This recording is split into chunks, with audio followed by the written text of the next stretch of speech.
السلام علیکم ورحمۃ اللہ وبرکاتہ۔ نحمدہ ونصلی علی رسولہ الکریم، اما بعد، فقد قال اللہ تعالی فی القرآن المجید والفرقان الحمید، فاعوذ باللہ من الشیطان الرجیم، بسم اللہ الرحمن الرحیم، الا للہ الدین الخالص، صدق اللہ العظیم۔ وقال النبی صلی اللہ علیہ وسلم، انما الاعمال بالنیات۔ میرے محترم بزرگوں، دوستوں اور میرے عزیز ساتھیوں، آج کا ہمارا موضوع نیت کے اوپر ہے۔ آج کا ہمارا موضوع اخلاص والی عبادت کے اوپر ہے کہ کس طریقے سے ہم اپنی عبادات کو درست کریں، کس طریقے سے ہم اپنی نیتوں کو درست کریں۔ جو ہم عبادات کرتے ہیں، کیا ہم وہ عبادات صرف اللہ کی رضا کے لیے کرتے ہیں، یا پھر ہم صرف اس دکھاوے کے لیے کہ ہماری اس عبادت کے کرنے سے ہماری اس فلاں جگہ شہرت ہو جائے، ہمارے اس کام کو کرنے سے فلاں جگہ شہرت ہو جائے، ہماری نیتیں کیا ہوتی ہیں؟ اس چیز پہ آج ہم کچھ گفتگو کریں گے۔ ہمارے نبی پاک صلی اللہ علیہ وسلم کا فرمان ہے کہ تمام کے تمام اعمالوں کا دار و مدار نیتوں پر ہے۔ اس چیز سے کیا معلوم ہوتا ہے کہ ہر نیک کام کرنے کی ایک نیت ہوتی ہے کہ ہم عام طور پہ بہت ساری چیزیں اپنی عادت کے طور پر کرتے ہیں، لیکن اگر ہم ان کاموں میں اپنی نیتیں درست کر لیں تو ہماری وہ عادتیں عبادات بن جاتی ہیں، ہماری وہ عادتیں عبادات بن جاتی ہیں۔ کہ ایک صاحب کا واقعہ ہے، انہوں نے اپنا مکان بنوایا اور اپنے شیخ کو دعوت دی اور ان سے کہا کہ شیخ، ہم نے ایسے مکان بنوایا ہے اور ہم چاہتے ہیں کہ آپ ہمارے گھر پہ تشریف لائیں اور دعا کروائیں۔ تو شیخ لہٰذا ان کے گھر پہ پہنچے اور انہوں نے جیسا انہوں نے کہا تھا، پہلے دعوت ہوئی، اس کے بعد انہوں نے دعا کرائی۔ تو شیخ نے ان صاحب سے پوچھا کہ یہ کھڑکی آپ نے اپنے مکان میں کیوں بنوائی ہے؟ تو وہ صاحب بولے کہ حضرت، میں نے یہ کھڑکی اس لیے بنوائی ہے کہ تاکہ اس کھڑکی سے میرے گھر میں میرے گھر والوں کو روشنی مل سکے، ہوا مل سکے، اس کھڑکی سے ہوا آ سکے، روشنی آ سکے، اس لیے میں نے یہ کھڑکی بنوائی ہے۔ تو حضرت نے فرمایا کہ اے میرے بھائی، اگر تم اس کھڑکی کو بنواتے وقت نیت یہ کرتے کہ میں یہ کھڑکی اس لیے بنوا رہا ہوں کہ تاکہ اس کھڑکی میں سے مجھے اذان کی آواز آئے، تو تمہارا اس کھڑکی کو بنانا عبادت بن جاتا، تو تمہارا اس کھڑکی کو بنانا عبادت بن جاتا۔ صرف تمہاری نیت کی بنیاد پر اس کھڑکی کو بنوانے پہ تمہیں اجر و ثواب ملتا کہ تم نے نیت یہ کری کہ اللہ رب العزت کی صدائیں میری اس کھڑکی سے ہمارے گھر والوں کو سننے کو ملیں گی۔ اور انہوں نے فرمایا کہ کھڑکی سے ہوا اور روشنی تو تمہیں ملتی رہتی، تو اس سے ہمیں یہ معلوم ہوا کہ ہم اپنے دنیاوی معمولات، دنیاوی کام بھی اگر کریں اور اس میں اگر ہماری نیت درست ہو تو ہمارے وہ کام بھی عبادت بن جاتے ہیں۔ بخاری شریف کی ایک روایت ہے کہ بنی اسرائیل کے 3 بندے، بنی اسرائیل قوم کے 3 آدمی سفر کے لیے نکلے۔ بیچ راستے میں بارش ہو گئی اور وہ بارش سے بچنے کے لیے ایک غار میں چھپ گئے، اور اس غار میں جانے کے بعد کچھ وقت وہاں ٹھہرے اور بارش کے تیز ہونے کی وجہ سے ایک چٹان غار کے منہ پہ آ کے ٹک گئی، اور وہ غار کا راستہ جو غار سے نکلنے کا اور گھسنے کا تھا وہ بند ہو گیا، اور دوسرا کوئی راستہ نہیں تھا۔ تو ان تینوں حضرات نے کوشش کری، محنت کری، لیکن وہ اپنی پوری طاقت سے بھی اس پتھر کو نہیں ہلا پائے، اس چٹان کو نہیں ہلا پائے۔ اب جب کہ انہیں یہ معلوم چل گیا تھا کہ اب یہ پتھر تو یہ چٹان تو ہم سے ہل نہیں رہی، تو اب انہیں یہ لگنے لگا کہ ہم یہیں پر بھوکے پیاسے تڑپتے ہوئے مر جائیں گے۔ لیکن پھر انہوں نے یہ سوچا کہ اب تو ہماری جان کو بچانے والا تو صرف اللہ ہی ہے۔ تو وہ اللہ رب العزت کے سامنے ہاتھ اٹھا کر بیٹھ گئے۔ ان میں سے پہلے بندے نے اپنے اعمال اللہ رب العزت کے سامنے پیش کیے اور کہنے لگا کہ یا اللہ، میں اپنی بکریوں کو چرا کر جب رات میں اپنے گھر جایا کرتا تھا تو میں اپنی والدہ کو دودھ پلایا کرتا تھا، اور اپنی والدہ کو دودھ پلانے کے بعد پھر اپنے بچوں کو پلایا کرتا تھا، یعنی کہ وہ اپنی والدہ کو روز دودھ پلا کر پھر اپنے بچوں کو دودھ پلاتا تھا۔ تو ایک دن ایسا ہوا کہ وہ اپنی بکری چرا کر جب گھر پہنچا تو والدہ پہلے سے ہی سوئی ہوئی تھیں، تو چنانچہ وہ ان کے پاس بیٹھ گیا۔ ان کے پاس بیٹھنے کے بعد ساری رات گزر گئی، والدہ سوتی رہیں اور وہ وہاں پر دودھ لیے بیٹھا رہا کہ والدہ اٹھیں گی تو میں والدہ کو دودھ پلاؤں گا۔ تو وہ بندہ اللہ رب العزت سے بولا کہ یا اللہ، میں نے یہ عمل صرف تیری رضا کے لیے کیا، میں نے یہ عمل صرف تیری رضا کے لیے کیا، تو اگر میرا یہ عمل تجھے پسند آیا ہے تو میرا اس عمل کے بدلے میری جان بخش دے اور ہم پہ سے یہ مصیبت ہٹا دے۔ تو اس کے دعا کرنے کے بعد وہ چٹان ذرا سی کھسک گئی، لیکن ابھی بھی اتنا راستہ نہیں بنا تھا کہ وہ تینوں وہاں سے نکل سکتے۔ تو ان میں سے دوسرا بندہ پھر وہ اللہ رب العزت کے سامنے بیٹھا اور انہوں نے اللہ رب العزت کی بارگاہ میں ہاتھ اٹھا کے یہ عرض کیا کہ یا میرے اللہ، میرے رشتہ داروں میں ایک لڑکی تھی، مجھے وہ بہت پسند تھی اور میں اس سے اپنی جسمانی خواہشات کو پوری کرنا چاہتا تھا۔ ایک دن اتفاق ہوا اور وہ کسی کام کے لیے کچھ قرض لینے میرے پاس آئی، تو مجھ پر شیطان طاری ہوا اور میں نے سوچا کہ یہ تو صحیح موقع ہے، اور میں نے جب اس نے مجھ سے قرض کا مطالبہ کیا تو میں نے اس سے اپنی خواہشات پیش کی، اور میں نے اس سے کہا کہ میں تو تمہیں قرض تو دے دوں گا، لیکن تمہیں اس کے بدلے میرا یہ کام کرنا پڑے گا۔ اور وہ عورت مجبوراً اپنی ضرورت کی وجہ سے مجبوراً اس کام کے لیے تیار ہو گئی، اور جب وہ دونوں اس گناہ کی طرف بڑھے تو وہ عورت کپکپانے لگی۔ تو اس بندے نے اس عورت سے پوچھا کہ تم کپکپا کیوں رہی ہو؟ تو وہ عورت بولی کہ میں نے یہ گناہ اس سے پہلے کبھی نہیں کیا، اور اپنی مجبوری کی وجہ سے آج مجھے یہ کام کرنا پڑ رہا ہے، لیکن اب بھی مجھ پر اللہ رب العزت کا خوف طاری ہو جاری ہے، تو اس لیے میرے ہاتھ پیر کپکپا رہے ہیں۔ تو وہ بندہ بولا کہ یا اللہ، میں نے یہ بات سننے کے بعد اسے جو پیسے چاہیے تھے، اس کو جو جتنے پیسوں کی ضرورت تھی، میں نے اس کو اتنے پیسے بھی دے دیے، اور گناہ کے بغیر، اپنی خواہشات کو پوری کرنے کے بغیر اسے بھیج دیا۔ تو یا اللہ، میں نے یہ عمل صرف تیری رضا کے لیے کیا، کہ میری نیت یہ ہو گئی کہ میرا اللہ میرے اس عمل سے راضی ہو جائے گا، اور میرے اللہ، اگر تو میرے اس عمل سے راضی ہو گیا ہے تو میرے اس عمل کو قبول فرما لے اور اس کے بدلے میرے اوپر سے یہ مصیبت ہٹا دے۔ تو جب اس نے یہ دعا مانگی تو چٹان ذرا سی اور کھسک گئی، لیکن ابھی بھی اتنا راستہ نہیں بنا تھا۔ اس کے بعد وہ تیسرا بندہ اللہ رب العزت کے سامنے ہاتھ اٹھا کر بیٹھ گیا،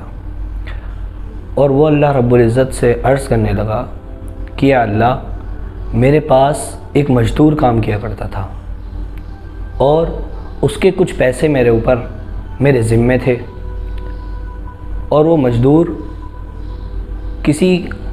مجبوری کے تحت کسی کام کی غرض سے وہ کہیں چلا گیا، اور میں نے یہ سوچا کہ اس کے جتنے پیسے بن رہے ہیں جب یہ واپس آ جائے گا تو میں اسے اس کے پیسے دے دوں گا۔ تو کافی وقت گزر گیا اور وہ مزدور واپس نہیں آیا۔ تو میں نے سوچا کہ اس کے پیسے میں اپنے کاروبار میں لگا دوں، اور جب میں نے اس کا پیسہ اپنے کاروبار میں لگایا تو میرے کاروبار میں خوب ترقی ہوئی، اور کچھ وقت کے گزر جانے کے بعد، کچھ سالوں کے بعد وہ واپس آیا اور اس نے اپنے پیسوں کا مطالبہ مجھ سے کیا۔ تو میں چاہتا تو اس کے جتنے پیسے بن رہے تھے، جتنے پیسے اس وقت اس کی مزدوری تھی، میں اسے اس کے اتنے ہی پیسے دے دیتا، لیکن میں نے دل میں یہ سوچا، یہ نیت کی کہ میں نے اس کے پیسوں کو اپنے کاروبار میں لگایا اور مجھے بہت زیادہ نفع ہوا، تو جو نفع اس کے پیسوں سے بنا وہ نفع بھی اسی کا حق ہے۔ تو میں نے یا اللہ صرف تیری رضا کے لیے اس کو اس کے پیسے بھی چکائے اور جو نفع ہوا تھا وہ نفع بھی میں نے اس کو دیا۔ تو یا اللہ اگر میں نے یہ کام تیری رضا کے لیے کیا تو میرے اللہ میرے اس عمل کو قبول فرما لے اور مجھے اس مصیبت سے نجات عطا فرما دے۔ تو اس دعا کے کرنے کے بعد وہ چٹان اپنی جگہ سے اتنی کھسک گئی کہ ان کے نکلنے کا راستہ بن گیا اور وہ تینوں بندے نجات پا گئے۔ وہ تینوں بندے نجات پا گئے صرف اپنے اعمال، اپنے نیت کے درست ہونے کی وجہ سے، کہ اپنے نیت کے درست ہونے کی وجہ سے وہ تینوں بندے نجات پا گئے۔ اور حدیثوں میں آتا ہے کہ 3 بندے جہنم میں سب سے پہلے ڈالے جائیں گے، کہ 3 لوگ جہنم میں سب سے پہلے ڈالے جائیں گے۔ تو ان میں سے سب سے پہلا جو کہ عالم لوگ ہوں گے، کہ اس سے کیا جائے گا کہ کیا کر کے آئے ہو، تو وہ بولے گا کہ یا اللہ میں نے تو تیرے دین کی خدمت کری، میں نے تو مدارس بنوائے، میں نے تو مساجدوں میں خدمت کری، میں نے تیرے دین کے لیے اپنی زندگی وقف کر دی۔ تو اللہ تعالیٰ فرمائیں گے کہ ہاں تو نے یہ سب کام تو کیے، لیکن اس غرض سے کہ تیری لوگ واہ واہ کریں، کہ تیری لوگ واہ واہ کریں۔ تو لوگوں نے تیری واہ واہ کری اور تجھے تیرا صلہ دنیا میں ہی دے دیا گیا، تیرے لیے میرے پاس کچھ نہیں، اور فرشتوں کو حکم دیں گے کہ جاؤ اسے جہنم میں لٹکا دو۔ اور ان میں سے دوسرا بندہ جو کہ وہ ہوگا جس نے دنیا میں بہت مال خرچ کیا، جس نے دنیا میں بہت مال اللہ کی راہ میں خرچ کیا، یعنی سخی بندے۔ تو اس سے پوچھا جائے گا کہ کیا کر کے آئے ہو، تو وہ کہے گا کہ یا میرے اللہ میں تو پوری زندگی تیرے دین پہ خرچ کرتا رہا، میں نے اپنا سارا مال تیرے صرف اور صرف تیرے دین پہ خرچ کیا۔ تو اللہ رب العزت کریں گے ہاں تو نے سارا مال تو ہمارے دین کے لیے، ہماری خدمت کے لیے، دین کی خدمت کے لیے خرچ کیا، لیکن تیری اس میں نیت یہ تھی کہ تو دین پہ خرچ کرے گا اور لوگ تیری واہ واہ کریں گے اور لوگ کہیں گے کہ واہ بڑا سخی آدمی ہے، بڑا ہی سخی آدمی ہے۔ تو فقط کہ لوگوں نے کہا تو اب ہمارے پاس تیرے لیے کوئی بدلہ نہیں، اور فرشتوں کو حکم دیں گے کہ جاؤ اسے جا کے جہنم میں پھینک دو۔ اور تیسرا بندہ ہوگا مجاہد، تیسرا بندہ ہوگا مجاہد کہ جس نے اللہ کی راہ میں اپنی جان قربان کر دی۔ پوچھا جائے گا کہ کیا کر کے آئے، تو وہ عرض کرے گا کہ یا اللہ میں نے تو اپنی جان بھی تیرے نام پہ قربان کر دی۔